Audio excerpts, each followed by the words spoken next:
gracias David por tu excelente presentación y bueno, con las disculpas del caso del doctor Jorge Luis Ramírez que sigue pintándonos la pantalla, pero Bueno, eh, bien, Percy, si nos puedes hacer algún comentario o alguna pregunta que tengas para David y a los participantes también, si nos pueden ir dejando sus preguntas a través del chat para que el doctor las pueda responder.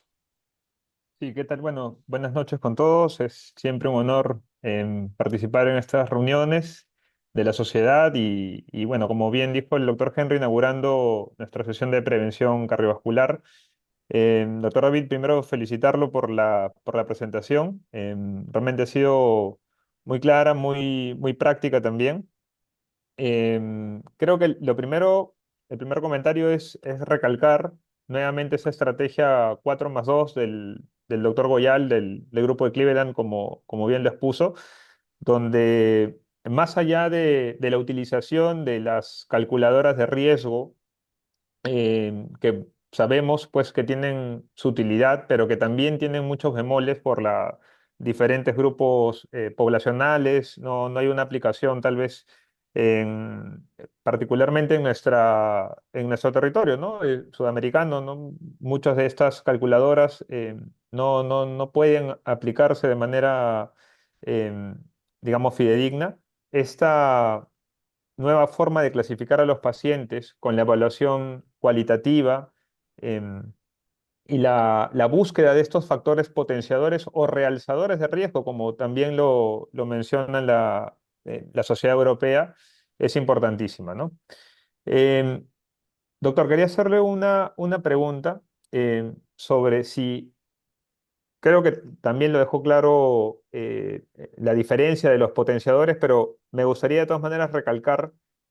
¿Todos estos potenciadores tendrían el mismo peso de evidencia para poder reclasificar el riesgo? Sí, bueno, justo como conversábamos, no deberían o no tienen el mismo peso. Y existen algunos, básicamente los que estudió Akintoye, que pueden reclasificar por sobre un score de riesgo. Obviamente ese score de riesgo no es nuestro, pero él demostró que ese grupo de potenciadores sí reclasificaban por sobre una puntuación tradicional. Nuevamente, por la cantidad de evidencia que hay, particularmente creo que nunca deberíamos dejar fuera la historia familiar de enfermedad prematura, la LPA y el síndrome cardiorrenal metabólico. A partir de allí, puedo analizar algunas condiciones que sí considero potenciadores propiamente, la historia ginecobstétrica de la mujer, eso no se me debe ir, y finalmente la PCR ultrasensible. Yo creo que si tratamos de hacer un resumen para hacer lo más práctico posible, la evaluación en consulta, creo que esos serían los factores que más peso tienen en la evidencia, que se vinculan a aterosclerosis subclínica, porque finalmente el objetivo va a ser llegar a la enfermedad. Tenemos al momento un enfoque basado en factores de riesgo que tiene las dificultades de precisión porque estamos visualizando surrogados, no estamos visualizando la enfermedad directamente, que es la aterosclerosis subclínica. Así que estos son los que he mencionado, son los que mayor evidencia tienen de asociación con la aterosclerosis y finalmente el desarrollo de eventos cardiovasculares. Y no quiero dejar de lado nuevamente, insistir en ello, no hablemos solo de prevención cardiovascular aterosclerótica, sino también falla cardíaca y seguramente luego iremos a fibrilación auricular. Doc, ahí Sí, interesante. Ah, perdón. sigue, sigue, Solamente sigue. No, no, sigue, sigue, quería continúa. mencionar el estudio PESA que en alguna de sus charlas comentó. Interesante porque ahí justamente agrupan pues a pacientes, digamos, de bajo riesgo, con un factor de riesgo tradicional, pacientes entre 40 y 60 años, si mal no recuerdo, y con una gran prevalencia de enfermedad aterosclerótica subclínica, basado pues en el estudio de imágenes, donde pues, claramente está documentado, ¿no? Una estudio de imágenes polivascular con score de calcio, pero tampoco dejaron de lado la evaluación carotida, la evaluación de las placas femorales también, alrededor del 60% en una población pues que pues claramente a vista de todos era una población de riesgo bajo o a lo mucho borderline, ¿no? Y Sí, sí, es yo cierto. quería, quería resaltar un poco el tema de no olvidar siempre tener como base nuestros factores de riesgo, ¿no? El New England hace un par de años sacó la publicación de esos 5 factores de riesgo tradicionales, por ejemplo, obesidad, colesterol no HDL, presión arterial, tabaco, que explicaban más del 50% de las enfermedades cardiovasculares, ¿no? Entonces, fundamentalmente, como lo mencionó también David en su presentación, siempre hay que ir primero por la presencia ya de enfermedad establecida y estos factores de riesgo tradicionales. Si no tenemos estos factores, pues ahí echar mano de nuestros potenciadores. Y aquí quiero aprovechar una pregunta que nos hace el doctor Alca. Dicen pacientes de no alto riesgo, ¿qué potenciadores laboratoriales o imagenológicos no deberían faltar? Y yo agregaría ahí, por ejemplo, la revisión que consideraste, donde establecen que más de 3 potenciadores de riesgo reclasifican, pero hay algunos que sí tienen peso propio, que solo al estar presentes, alguno de ellos ya me permite clasificar al paciente de alto riesgo. Si nos puedes establecer ahí qué es lo mínimo que necesitaríamos pedir y cuáles de ellos tienen los mayores pesos como para reclasificar de manera independiente a un paciente a alto riesgo. Sí, en ese grupo que mostraba en la charla de potenciadores que tienen asociación independiente con mayor riesgo cardiovascular, la LPA está sólidamente demostrada, por eso digo que ni siquiera le llamo potenciador, como promueve la Sociedad Europea de Cardiología, debería ser en todos los pacientes, junto al perfil lipídico de inicio. Eso es una de las herramientas que no debería faltar porque ya me reclasifica el paciente y nuevamente, porque muchas veces se discute, si no tenemos tratamiento, es básicamente para reclasificar el riesgo y ser más intensivo en la valoración y el manejo de todos los factores de riesgo que pueda tener ese paciente. Algunos de ellos, sobre todo cuando se hace el diagnóstico joven o el diagnóstico se termina la elevación de LPA joven, cuando lo hacemos en cascada, van a poder modificar su estilo de vida y no van a llegar a valores de LDL, no van a desarrollar incrementados, no van a desarrollar hipertensión arterial, van a controlar su glicemia de tal forma que podemos de forma no farmacológica tenerlos controlados. Entonces, LPA es uno de ellos. Del resto que ustedes veían ahí en ese trabajo, hay algunos que ya están incluidos en el síndrome cardiorrenometabólico, el compromiso de la función renal, sólidamente demostrado. Luego están incluidos la PCR ultrasensible, sí, ultrasensible que les mencionaba. Particularmente me llama a veces un poco la atención algunos pacientes que parecen realmente inflamados y los valores no son tan elevados, pero la evidencia en los estudios está sólidamente demostrada. El índice Tobredo-Brazo, lo repito, es poco rendidor, incluso en algunos estudios se ha retirado de los análisis porque son muy pocos pacientes los que lo presentan. Por supuesto, si lo encuentro es un paciente que tiene un riesgo incrementado. Y ahí también se incluía al score de calcio. El score de calcio es la enfermedad, es un potenciador, es Claro. ya la aterosclerosis, ¿no? Ya lo Entonces, utilizan para compararlo con el score de calcio, ¿no? Esos potenciadores ahí. sí, para hablar de estos 3 potenciadores en relación a un score de calcio mayor a 100. Eh, pero en general, como digo, el laboratorio básico que conocemos siempre, el perfil lipídico con lipoproteína A, si tengo opción de ultrasensible, bien, pero yo me quedo con la LPA. LPA, el perfil lipídico, conocemos el estudio de glicemia, la función renal, son elementos básicos que debemos tener en todos los pacientes desde el punto de vista laboratorial. Ese estudio también mostró que si yo ya tenía 3 potenciadores de esa lista que ellos encontraron de esos 6, en realidad eso podría incluso reemplazar el score de calcio. ¿Qué opinión tienes ahí, Inés? Sí, digamos que es una herramienta práctica, ¿no? Si tengo alguno de estos otros potenciadores que los voy a tener en un análisis habitual, por ejemplo, si tengo un paciente con un deterioro de función renal, una LPA incrementada, y ese paciente, si tengo PCR ultrasensible o si tengo ya LDL continuamente elevado, va a ser un paciente equivalente a alto riesgo por score de calcio. Por supuesto que eso no quita que el score de calcio tiene su lugar. Sin embargo, también tiene estas dificultades, especialmente en los jóvenes. Hay trabajos de Budoff donde trata de establecer cuál es la edad a partir del cual el score de calcio tendría el mejor rendimiento. Probablemente encima de los 45 en el varón, encima de los 50, 55 en la mujer, porque antes las placas son blandas, no la vamos a ver, y ese paciente, como Carlos, el paciente que les mostraba, es un paciente de alto riesgo cardiovascular y se nos escapa, se nos va. Entonces, probablemente en ese terreno, la ecografía vascular, que es la que promueve el grupo de Fuster, sea la herramienta de más utilidad. De hecho, aquí también hay una pregunta sobre cuándo LPA y cuándo ApoB. Sí, y el colesterol no HDL, ¿no? Que también es una variable importante. Marcador. Y si ayuda a la ecografía carotidia como una alternativa al score de calcio. Sí, LPA, ¿cuándo? Para mí en todos. Alguno por ahí lo va a discutir, pero yo creo que la tendencia ya va hacia ello.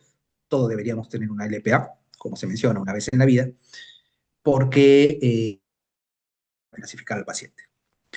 ¿Cuándo ApoB? Ahí sí podemos digamos, hacer una mayor disquisición, porque el objetivo terapéutico que establecen todas las guías es LDL. Si yo consigo el LDL, miro el no HDL, porque todavía me está dando información sobre partículas heterogénicas, y lo que debería ser más preciso para identificar qué tanta carga heterogénica tengo es la ApoB. Y que también tiene un objetivo terapéutico. En la guía europea tenemos esos 3 objetivos terapéuticos, así que ese debería ser mi orden: LDL, no HDL, ApoB.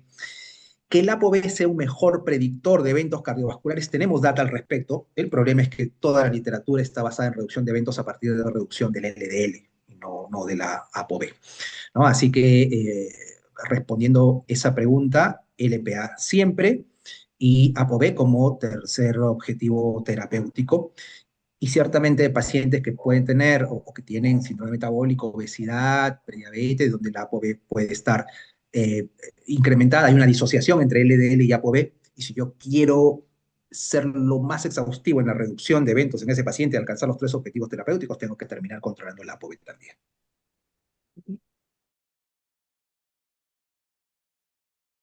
O sí, para mí ecovascular tiene que ir, y repito, especialmente en los pacientes jóvenes, donde vamos a ver que inician las placas, como mostró el PES a nivel femoral, eh, y estos pacientes, un paciente de 35, 45 años va a tener un score de calcio cero y va a tener placas. Si tiene una aterosclerosis, aunque fuera una placa que tiene 15% de estenosis de la luz de la carótida, que no le va a generar ningún problema al flujo sanguíneo, es un paciente que a esa edad, con una placa, es de alto riesgo cardiovascular. Así que la ecovascular es una herramienta de muchísima utilidad, y repito, especialmente en pacientes jóvenes. Hasta que Ah, tengamos ah, seguramente, como dice Fuster, ¿no? Angiotomografía coronaria para todos los pacientes. De eso no se puede a nivel poblacional, pero aparentemente un con el perfil de avance de lípidos la ya. tecnología vamos a ello. Aprovechando, tenemos también auditorio de prevención primaria, y ellos siempre tienen la inquietud de los scores de riesgo, ¿no? Aprovechando aquí, primero, bueno, te felicitan por la excelente ponencia. ¿Qué limitaciones tienen esas escalas tradicionales de riesgo, ya sea Framingham, Score, la Corte Americana? Y si es aplicable en nuestro medio HEARTS, por ejemplo, o el Globo Risk, la que mostraste. Y bueno, como conocemos, existen dificultades en la aplicación de scores que no se han generado en nuestra población. Ya hace unos años, 2015, me parece, Jaime Miranda justo me compartió un artículo de su grupo donde las puntuaciones eran absolutamente disímiles entre todos los scores de riesgo generados fuera en nuestra población. Eh, Así que censo estricto no deberían ser aplicables, salvo el RoboRISLAC, ¿no? El trabajo del mismo Jaime Miranda, que sí incluye población peruana, y podemos decir que sí estamos representados. Sin embargo, aún bajo esa premisa de que sí estamos involucrados, los scores de riesgo funcionan a nivel poblacional, pero a nivel individual tenemos problemas. Y un ejemplo evidente es el caso que le he mostrado. Para cualquier score de riesgo, ese paciente va a ser catalogado como de bajo riesgo y termina con un infarto de miocardio. De acuerdo. Percy, ¿algún comentario, alguna pregunta? Bueno, también hay que entender que estos potenciadores, bueno, estos factores realzadores o reclasificadores no solamente van a aumentar el riesgo, sino también hay data que va a favor de reclasificar hacia abajo, ¿no? Entendemos que esos pacientes con, digamos, con algún factor de riesgo controlado, sin otros realzadores como los que ha comentado el doctor, con un lípido A por debajo de 30 o un score de calcio cero, nos vamos hacia un riesgo bajo, ciertamente, ¿no? Entonces, estos reclasificadores pueden hacer la puntuación hacia arriba para reclasificar a un paciente como alto riesgo, pero también podemos, digamos, encasillar al paciente como un bajo riesgo si es que estos dos ejemplos de los que mencionó que claramente tienen un riesgo independiente nos sale negativo o normal. Y cuando nosotros buscamos potenciadores es básicamente porque estoy pensando en un riesgo mayor. Sí existe este concepto de que alguna herramienta me puede desescalar el riesgo, eso es fundamentalmente score de calcio. Que ya no estaremos hablando de potenciadores propiamente, sino ya de un estudio de imágenes. De imagen. Sin embargo, ayer ha sido el Jack que publica el trabajo del grupo de Valentine, donde se muestra que los pacientes con score de calcio cero, pero con una exposición a un nivel incrementado de LDL, que el promedio estuvo discretamente encima de 140, tienen mayor riesgo de eventos cardiovasculares. Y nuevamente, el score de calcio cero no significa que no haya aterosclerosis.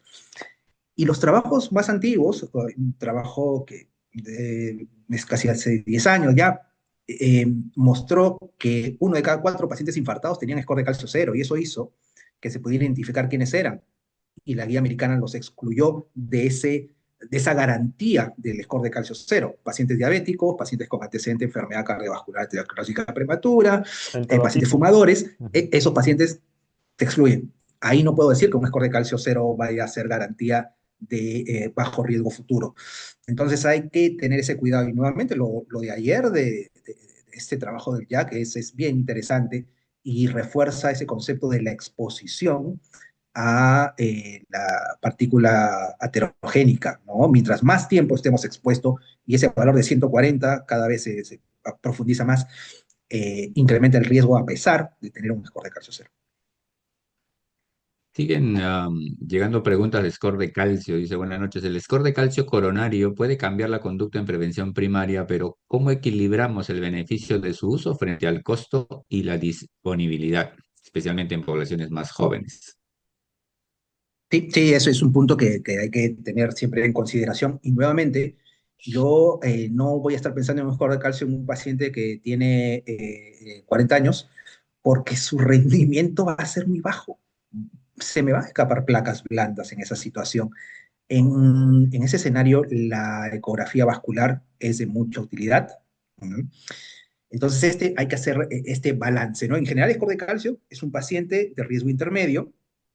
eh, en ese escenario sí ha demostrado tener utilidad en la reclasificación y evidentemente genera cambios terapéuticos. Pero si tengo un paciente muy joven, no me voy a quedar tranquilo con un score de calcio cero. Voy a tener que hacer una mayor evaluación de aterosclerosis subclínica, probablemente con ecografía vascular. Yo soy de la idea de que la angiotomografía va a avanzar. Al momento no puedo sugerirla porque no hay evidencia que demuestre que tiene influencia en la reclasificación, que tiene un impacto en reducción de eventos como reclasificador, pero yo creo que hacia eso vamos.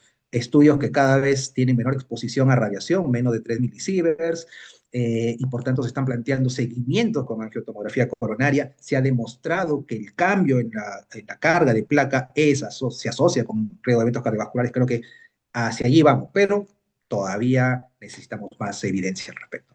¿Y hasta qué edad, por ejemplo, sugerirías hacer un score de calcio y ya pasar a una angiotomografía coronaria? Digamos, en la población adulta mayor ya de verse va calcificando arterias, generando calcio.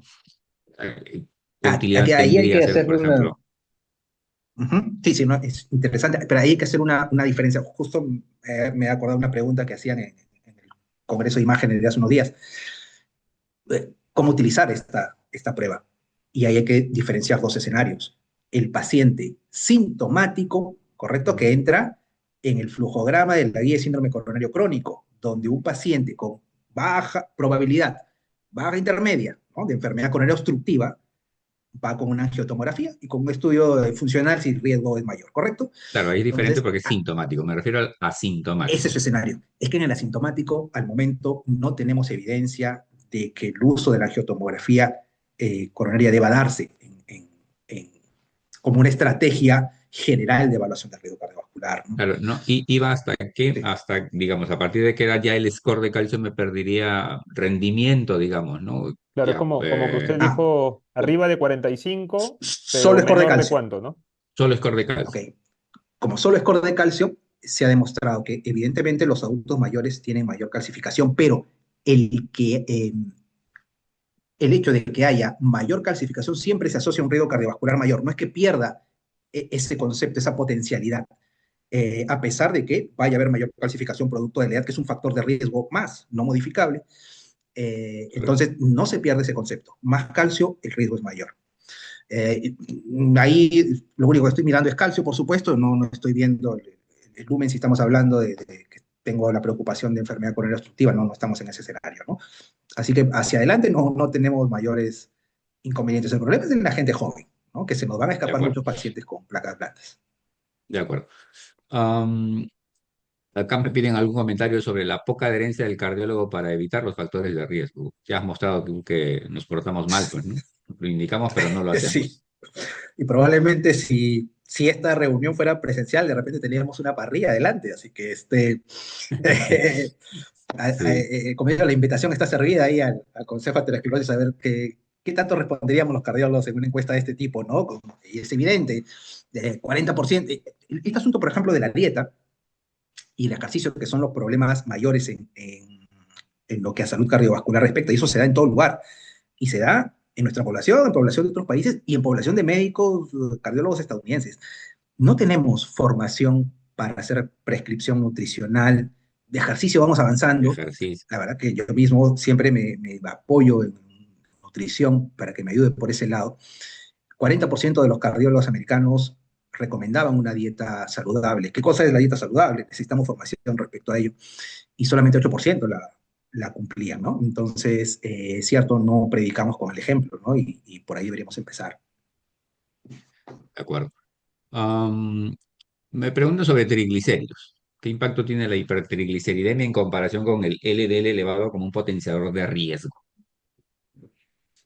Bueno, como siempre mencionamos, el LDL es el objetivo terapéutico primario. Los triglicéridos per se no es que eh, el triglicérido que expresa son lipoproteínas heterogénicas y por tanto me está diciendo que hay un riesgo residual allí, ¿no? Pero mi objetivo terapéutico siempre va a ser LDL, luego no HDL, finalmente ApoB si tengo la posibilidad de dosarlo en mi laboratorio y finalmente los triglicéridos, que hasta el momento solo tenemos el EPA, ¿no? Como posibilidad a utilizar en pacientes que ya teniendo todos los objetivos lipídicos controlados, aún tienen triglicéridos encima de 150 o 135, como promueven otros, ¿no? Y solamente vamos a dar tratamiento con fibratos en el paciente que tiene riesgo de pancreatitis, ¿no? Los americanos colocan en su lista los triglicéridos más de 175 como un potenciador. Sin embargo, en el Potenciador estudio que aislado. mostraste, en realidad no mostró predicción de riesgo, ¿no? Y ahora Sí, hay mucha información sobre el colesterol remanente, que también, digamos, impacta en el riesgo cardiovascular, ¿no? sí, creo que siempre tiene que ser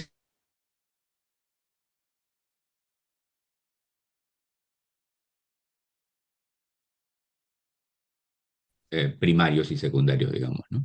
Doc, una Eh, consulta. Dale, Dentro de dale. No, sí, sí. este grupo de enfermedad inflamatoria, reumatológica, por ejemplo, la guía europea hace un hincapié, por ejemplo, en el detalle de la artritis reumatoide, ¿no? Que de todas las enfermedades inflamatorias, tal vez la que pueda tener un poco más de peso en evidencia para inclinar o para ser un potenciador más franco, por así decirlo, sobre el lupus, sobre, digamos, las otras enfermedades inflamatorias. No sé si ha salido alguna nueva evidencia de esto.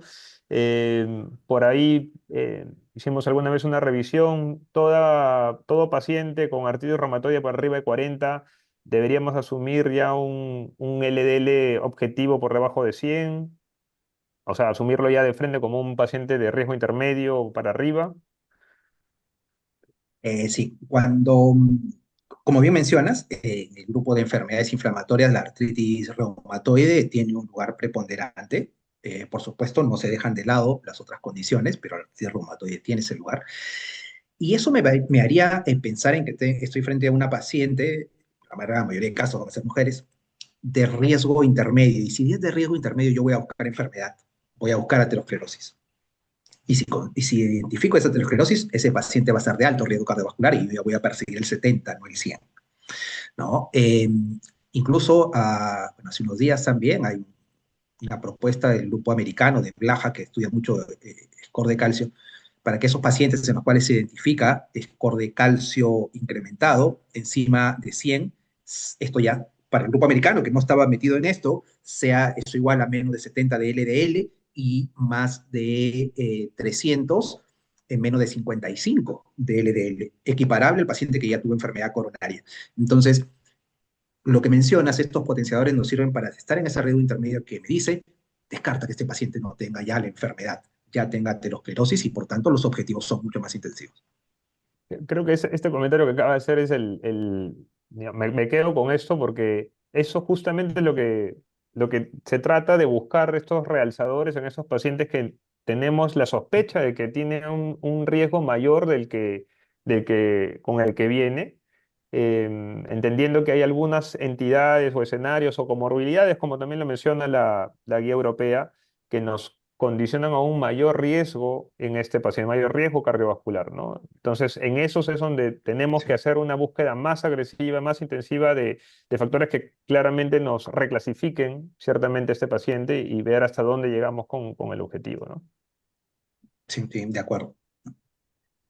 El doctor Hurtado nos pregunta sobre la guía de hipertensión 2025 del ACC.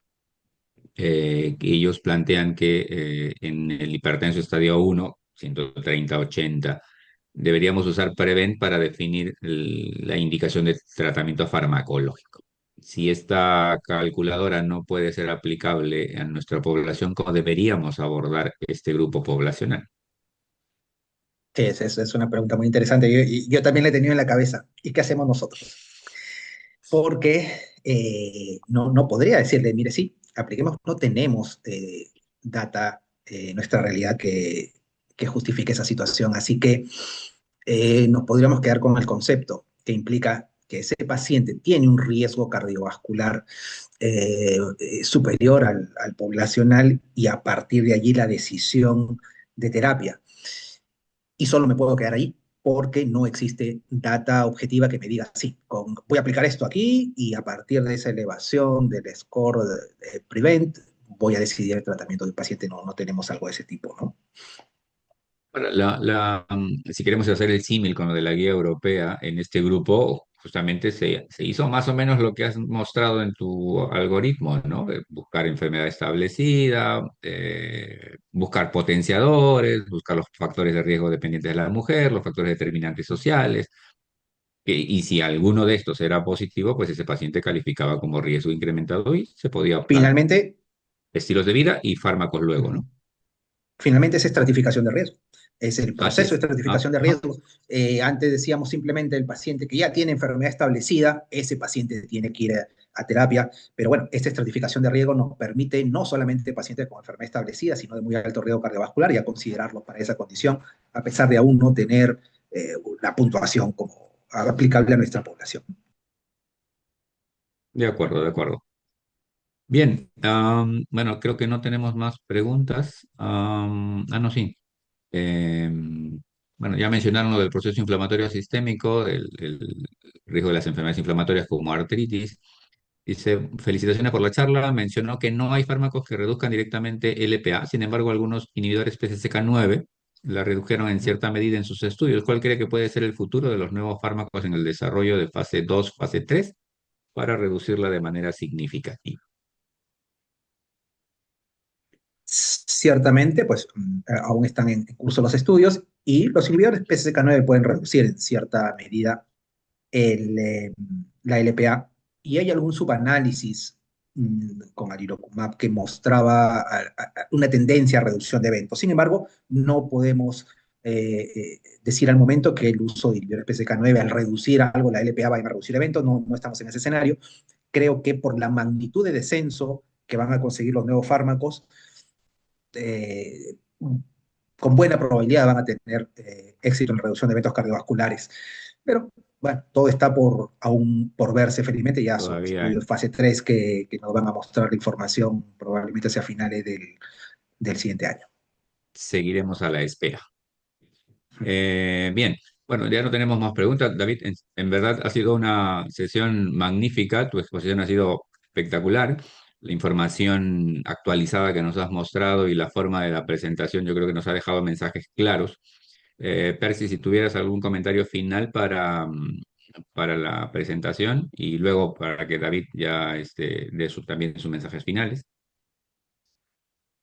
No, bueno, nuevamente felicitarlo al doctor, y quedarnos con esta valoración ordenada, sistemática, la valoración cualitativa, cuantitativa, la búsqueda de realzadores de riesgo y al final, si la incertidumbre todavía persiste, utilizar estos, bueno, ya sumando al score de calcio, lípido A y estos, la enfermedad cardiovascular prematura también como potenciales reclasificadores del riesgo en nuestro paciente, ¿no? Creo que ese mensaje debe calar en todos nosotros, ¿no?